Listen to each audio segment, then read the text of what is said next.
Hello students, I will explain the lesson where there is a wheel.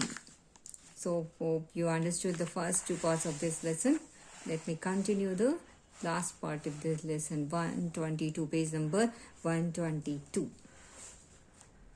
Let's start the lesson. So here onwards. What did the males think?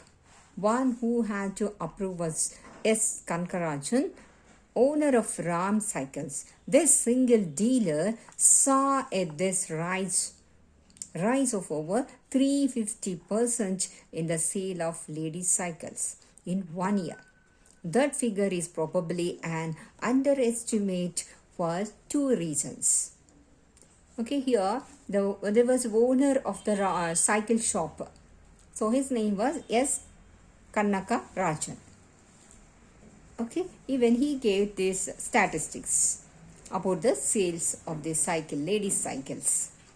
Okay, it was like this 350%.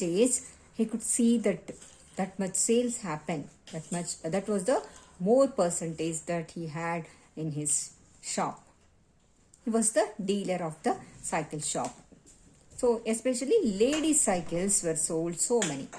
And that 1 year, just 1 year, he could see that much percentage rise in the sales percentage. 350% was excess. And that figure is probably an underestimate. So he couldn't estimate that much percentage that he could get. But there was two reasons were there. One is a lot of women unable to wait for ladies' cycles went in for men's cycle. Okay, they couldn't wait for the ladies' cycles because they were out of stock.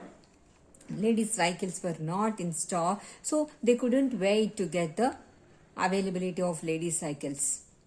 That much time they didn't have. So whatever cycles that were available in the shop, just they bought it. Male cycle itself, they bought.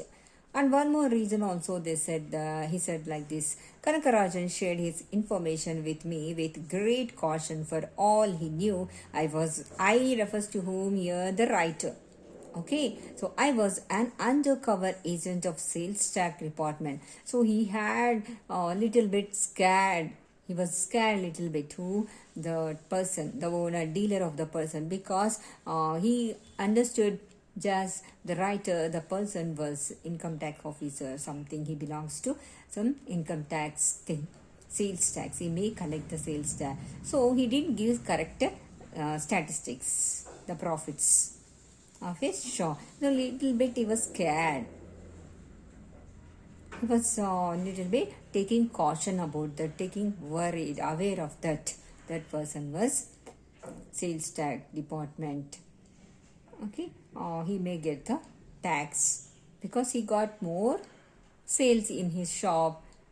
So they may get they may put the tax. Like that, he was little bit caution about that. In any case, not all males were hostile. Some were even encouraging. So in that village, all the men were not unkind. Okay, so some male people are there who are encouraging women in that village. Okay, they are not jealous of the development of women in that city, in that village. But some people are there, some male people are there, still they were encouraging. They were not like opposing the improvement or the progress of the women's life in the city. They were encouraging. Especially one example they gave here is that Muthu Bhaskaran, a male Arivoli activist. For instance, he wrote the famous cycling song that he has become their anthem. That has become their anthem. So one male also there, male people also there. They are also encouraging the progress of these women in that village. For example, here one person who Muthuras Bhaskaran, even he had written some poem, it seems, a famous poem regarding the cycling. And that has become the anthem for them, for that cycling movement. And not only that, he was a male Arivoli activist. He was one of the participants in that movement, cycling movement, Arivoli movement. That shows even male were also encouraging women.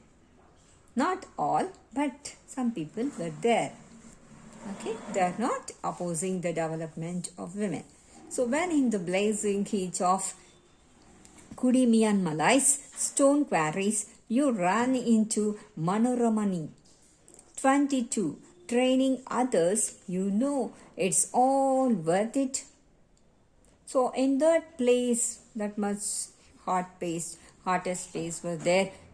Okay, there the people, they'll be working with the stones, right? So there one lady was there, 22 years old, Manoramani. So even she, after her work, even she was training others. In spite of her busy schedule, so she could able to teach cycling to others. So she was a quarry worker. And Arivoli volunteered herself. She thinks it vital that her co-workers learn cycling. The people who are working along with her, so they need cycling. They should learn cycling. So she thought like that. So she began to teach cycling to others also. Okay, our areas are a little cut off, she told me. Those who know cycling, they can be mobile. In a single week in 1992, more than 70,000 women displayed their cycling skills at the public exhibition cum contest run by Arivoli. So there was little bit exhibition happened in that village. It was like a contest or just both, and also exhibition. So how many women that they could learn the cycling, all they began to show their skills. When it happened? 1992. So how many women? More than 70,000 women displayed their skills. Not other skills, but especially cycling skills. Only cycling skills they could able to exhibit.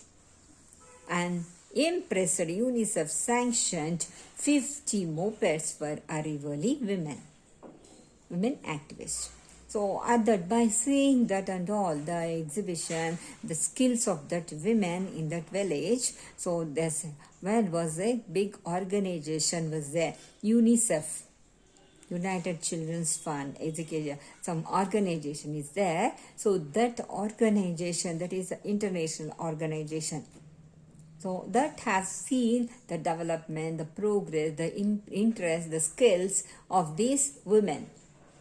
Really, it was that the organization was so impressed. So they themselves have sanctioned, means they have released some funds, especially for mopeds. Mopeds mean two-wheelers.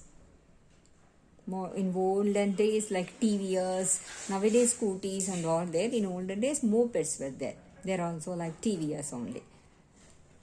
Okay, they have given these mopeds for Arivoli women, so that they can learn that also, and they can do their works, and they can become independent. So cycling has had very definite economic implications.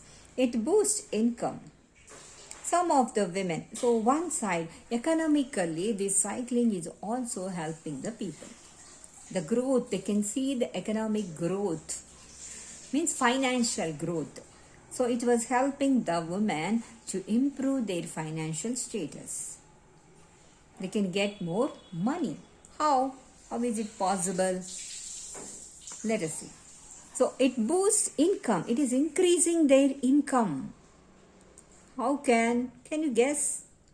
It is very simple. See, some of the women here sell agricultural or other produce within a group of villages. Okay, some women, you might have seen some people, women, no, they'll keep the fruits or any other stuff, some needed items will be there, no? Some items, food items or any other religion, like plastic items, aluminum items, some crockeries item, grocery, something they will keep on their heads. the baskets, and they'll be selling. They'll walking on the streets and keep on shouting, and they'll be selling the things. Okay, like that they were doing their work, and they can earn. They're earning. That was their daily activities. That was their work. They're getting money with that only. That was their livelihood. But how can cycling help them? Let us see. For them, the bicycle cuts down on time wasted in waiting for buses. So as they learn the cycling, they no need to wait for buses in order to go to other villages and sell the goods. They themselves, they can keep the thing, whatever the stuff they were selling, so they can keep the things on their cycles and they can move on to another villages without waiting for buses. So that was really helping them, and the time consumed. They no need to waste the time. They can save their time. This is crucial in poorly connected routes. It was little bit difficult. Some routes were not there. Some places routes were not there. No, that was really difficult for them. Sometimes it may be lonely places. So going alone as a woman, it may not be safe for them. One side. And secondly, it gives you much more time to focus on selling your produce. Okay, so that on one side. They can sell the things easily. They can concentrate on the selling process. And thirdly, it enlarges the area you can hope to cover. They can cover more areas because now they themselves have the media. They themselves have the cycle. They can go anywhere, wherever they want to. No need to wait for bus. So they can go. Lastly, it can increase your leisure time too. Even they can save the time and they can have more leisure time. In that leisure time, they can do whatever they want. They can spend the time with the family members. They can have the family time, or else they can do another businesses. Right, like that. That was good for them. So financially, economically, the cycling has really helped the village women. It has increased their income. Like in this way. Small producers who used to wait for buses were often dependent on fathers, brothers, husbands, or sons to even reach the bus stop. Some people, small producers will be there. They'll prepare some snacks in the house itself, and they'll pack the things and they'll go on to sell the things in outside streets. Further, they cannot go alone. So they need to depend on their fathers or brothers or husbands or even sons also in order to reach the bus stop. They cannot go alone. And it is not nowadays. In village side, it was happening. Nowadays, no need to depend on themselves. Everyone, they can go by themselves. It was. I'm not talking about the current situation. In olden days, it was happening. So it happened. So they could cover only a limited number of villages to sell their produce. Okay, at first they could